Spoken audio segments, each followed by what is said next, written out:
Aleluia, aleluia, aleluia, aleluia, aleluia, aleluia, aleluia, aleluia.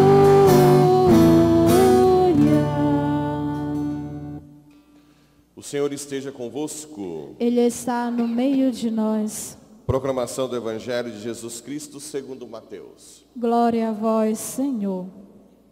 Naquele tempo disse Jesus aos seus discípulos: nem todo aquele que me diz Senhor, Senhor, entrará no reino dos céus, mas o que põe em prática a vontade de meu Pai que está nos céus. Portanto, quem ouve essas minhas palavras e as põe em prática, é como um homem prudente que construiu sua casa sobre a rocha. Caiu a chuva, vieram as enchentes, os ventos deram contra a casa, mas a casa não caiu, porque estava construída sobre a rocha. Por outro lado, quem ouve essas minhas palavras e não as põe em prática, é como um homem sem juízo, que construiu sua casa sobre a areia. Caiu a chuva, vieram as enchentes, os ventos sopraram e deram contra a casa, e a casa caiu, e sua ruína foi completa.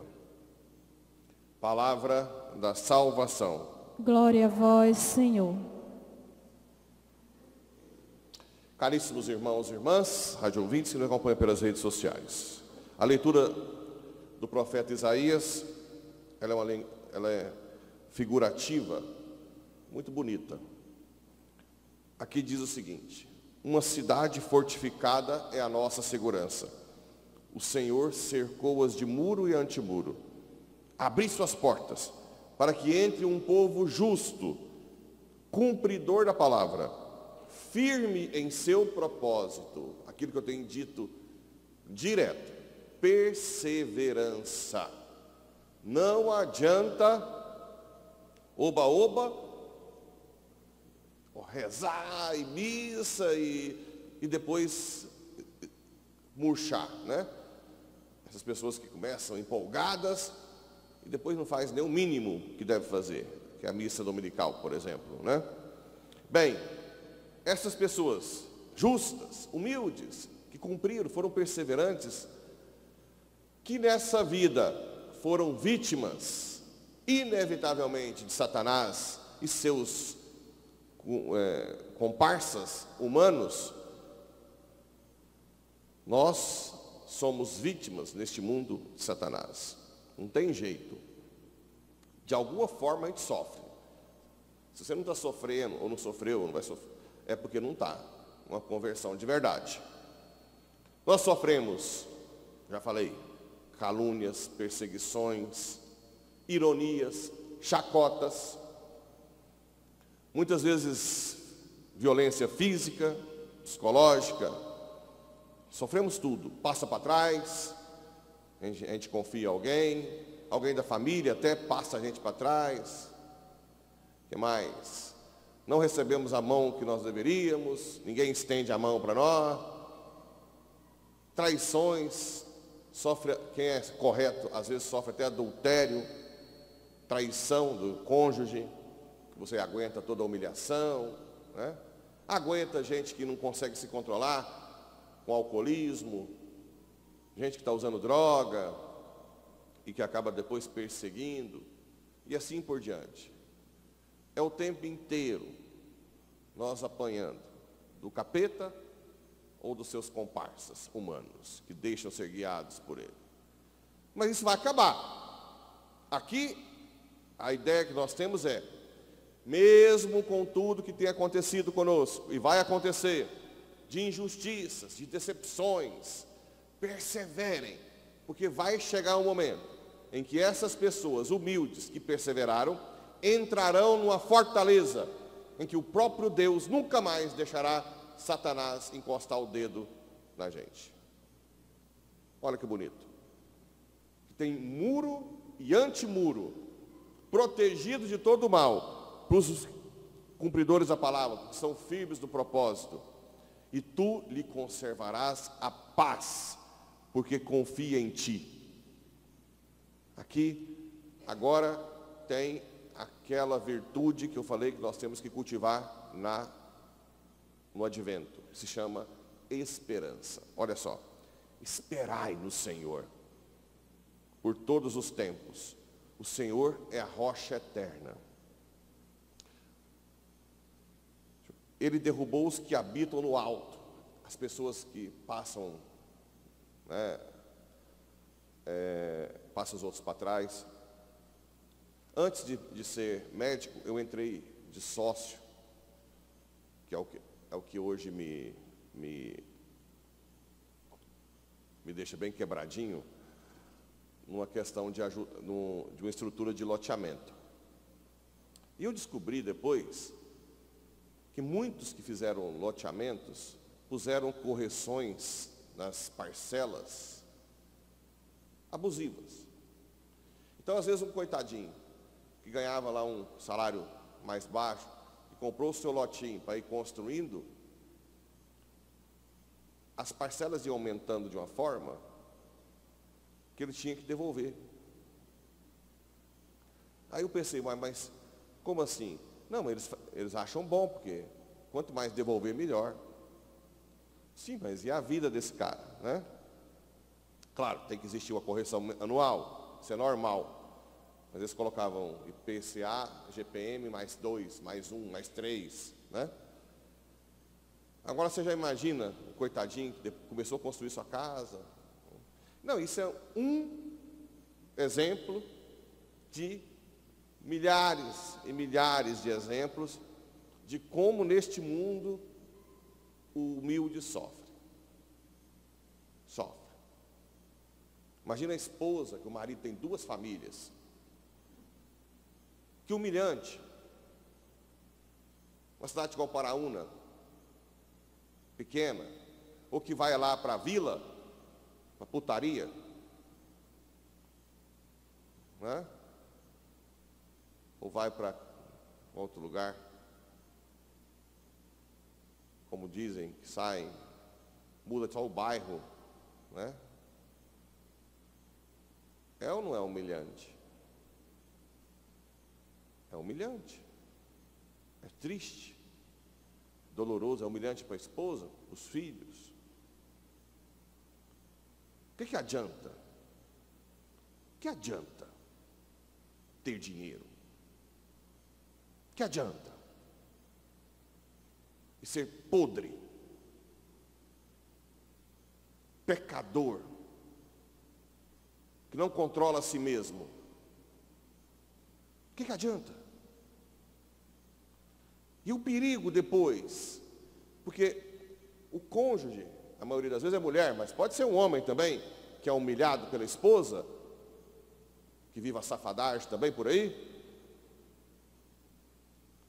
A pessoa humilhada que perseverar na oração e na fidelidade, porque quando o matrimônio, um é infiel, não quer dizer que o outro tem que ser infiel, vai entrar numa cidade fortificada para nunca mais ser humilhado. Nunca mais. Mas a outra pessoa, que foi instrumento de Satanás nesse mundo, e que no fundo era infeliz, porque a felicidade é um dom de Deus, essas pessoas acham que são felizes, é uma euforia estúpida, um prazer momentâneo, que depois leva a um vazio infinito. Essas pessoas depois estarão nas mãos de Satanás para sempre. Para sempre.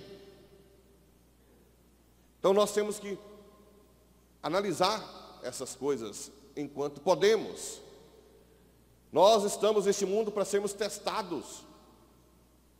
Testados. Nós estamos aqui para sermos testados. Nós estamos aqui para avaliar se nós vamos ser fiéis, humildes, pequenos diante de Deus. E aí pedir a esperança, não esperança qualquer, esperança humana, mas esperar em Deus. Está tudo difícil? Tá. Fica firme. Continua rezando. Seja fiel. Seja caridoso. A vida financeira está difícil? Tá muito difícil. Alguém precisou de ajuda de você? Ajuda a si mesmo. Dá um pouquinho que você tem, dá um pedaço, dá, sei lá, um pacotinho de macarrão para alguém, mesmo quando você está passando por dificuldade. Continua fiel, esperando em Deus, porque não vai me faltar. Quando eu fazia pastoral de rua, às vezes a gente chegava num lugar que o pessoal estava com fome, e tinha o irmãozinho mais velho, a gente comprava esfirra Habib's, né? Que era ou algum sanduíche. Mesmo com fome, o menino na rua distribuía para os irmãozinhos, para todo mundo. Sobrava quase nada. Menino que não tem instrução, que não tem escolaridade, que não vai na igreja. E nós da igreja, chega uma visita, esconde o danoninho atrás da alface, né? Ou põe o leite lá na frente, uma alface. Eu já fiz isso demais, né?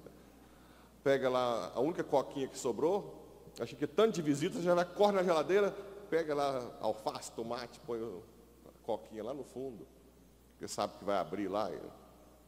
E o menino que está na rua, divide tudo. São esses parâmetros que vão fazer a gente, no final da vida, entender por que nós vamos para o inferno mesmo, se nós não convertemos, né? E aqui, por que essas pessoas estão humilhadas, tão pisoteadas, irão para uma fortaleza em que Deus agora os consolará para sempre? E ali, só a vida eterna já compensa as injustiças. Porque, por exemplo, imagina um jovem, uma criança, adolescente, que foi raptada e abusada sexualmente a vida toda na Europa. Hoje aumentou muito o índice de rapto de crianças e adolescentes, né, para essas coisas. É um mercado que gira trilhões de dólares. Trilhões. Imagina uma vida dessa, que nunca mais consegue ser resgatada. Claro que existe um mistério do sofrimento, e Deus pode dar uma fortaleza para essas pessoas, mas depois com certeza vai ter a vida eterna. Deus vai dar um galardão no céu enorme para essas pessoas que são muito vítimas das maldades desse mundo.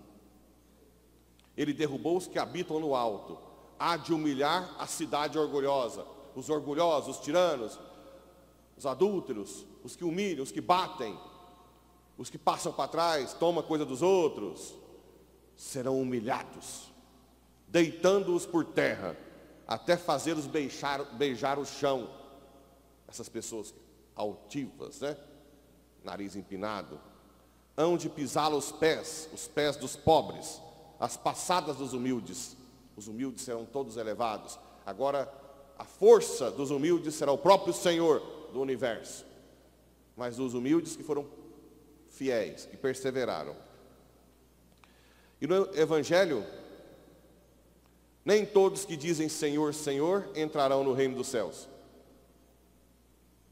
Uma coisa que eu achei ruim aqui, quem sou eu para falar, é que aqui é o versículo 21 e pula para o 24.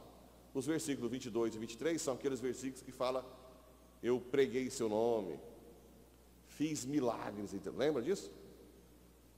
Fiz milagres em teu nome. E o que Jesus responde? Afasta-te de mim, eu nunca te conheci. Agora, imagina, como é que alguém faz milagres e Jesus não conheceu? Aqui é a chamada diferença entre a graça carismática, a graça para a missão, são os dons carismáticos, dom de milagre, de ciência. Muita gente da igreja faz chacota com a renovação carismática, mas é o grupo que mais usa os dons carismáticos, que é a gratia gratis date, que vem de graça e vai de graça. Então, a pessoa pode ter dons de ciência, de revelação, de milagres, para o outro, para a missão, e não se converter, não querer que a sua vida seja melhor. Por isso que fala aqui, colocar em prática a palavra. É um homem prudente, que a casa construída sobre a rocha. e depois vem a enchente e não derruba a casa. Não bastam os dons e carismas para a missão. Você tem que ser uma pessoa melhor. Você tem que ser melhor. Você tem que buscar a graça gratum faciens. A graça que te faz melhor. A graça sacramental, os 7 dons do Espírito Santo, as virtudes cardeais, virtudes teologais, que a cada dia você vai se tornando melhor. Em outras palavras, não adianta você ter os dons carismáticos e ser fofoqueiro, ciumento. Não adianta você ter os dons carismáticos e ser ladrão, adúltero. O que mais? E tem muita gente assim, que tem os dons, prega aqui, chora todo mundo, faz milagre até, e depois não põe em prática a palavra de Deus. Não é humilde, não é pequeno, não quer desaparecer. E aí a casa não é feita sobre a rocha, mas sobre a areia. Quando vier as enchentes, vai cair tudo por terra. Que é uma analogia a Isaías, né? Vocês vão beijar o chão. Bem, tudo na Bíblia fala a mesma coisa, de formas diferentes. Um grupo fiel a Deus, que vem, que se humilha, que sofre nesse mundo, mas que persevera. E aqui eu falo para vocês que vêm à missa diária, ou a maioria das vezes, nunca mais para, a não ser que um padre, se o padre parar a missa diária mais para frente, vocês juntam todo mundo e põem até vir na missa, né? Mas nunca mais recuem, nunca. Você reza o terço, não recua, reza o Santíssimo, não recua, fiel, todo dia fiel, igual tomar remédio, igual tomar água, tomar café. Se você faz tudo para o corpo, trabalho, café, almoço, certo, por que você não pode fazer para a alma? Por que da alma você deixa? Então nunca mais recuem. Está aqui, depois vocês vão ver lá no juízo final. Ô padre, obrigado, olha só, eu perseverei, mas eu não sabia que o trem era bom desse jeito. Olha o que eu ganhei aqui no céu para sempre. Só de eu ir lá na missa cedo, né? Sejam fiéis, sejamos fiéis, até a morte.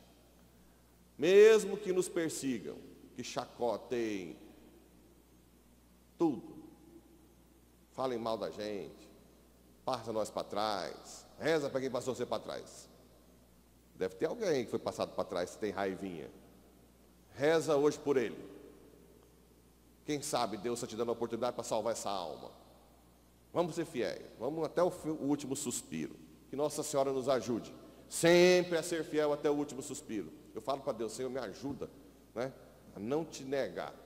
Me dá a graça. Para que até o último suspiro eu falo, Senhor, Maranatá, vem. Combati o bom combate. É isso que Jesus quer que a gente seja, fiéis. Confiando, quando o caldo entornar, pede a virtude da esperança. Senhor, que eu espere em Ti. O trem não tem mais solução aqui na terra, mas o Senhor pode me ajudar a ser fiel. Pode vir mais ou menos na missa mais tristezinho, de bico, né? Um dia. Vem 2, 3 dias de bico, triste. Depois você fica melhorzinho, vem na missa feliz. Tem dia que você está eufórica, você vem na missa, conversa com todo mundo. Tal, tudo bem. Tem dia que vem visitante, você fica mais feliz ainda. Depois você fica mais triste de novo, você vem também. Tem dia que você está com dor, vem assim mesmo, dor de cabeça, vem, diarreia, fica perto do banheiro, vem. Mas vem, até o último suspiro.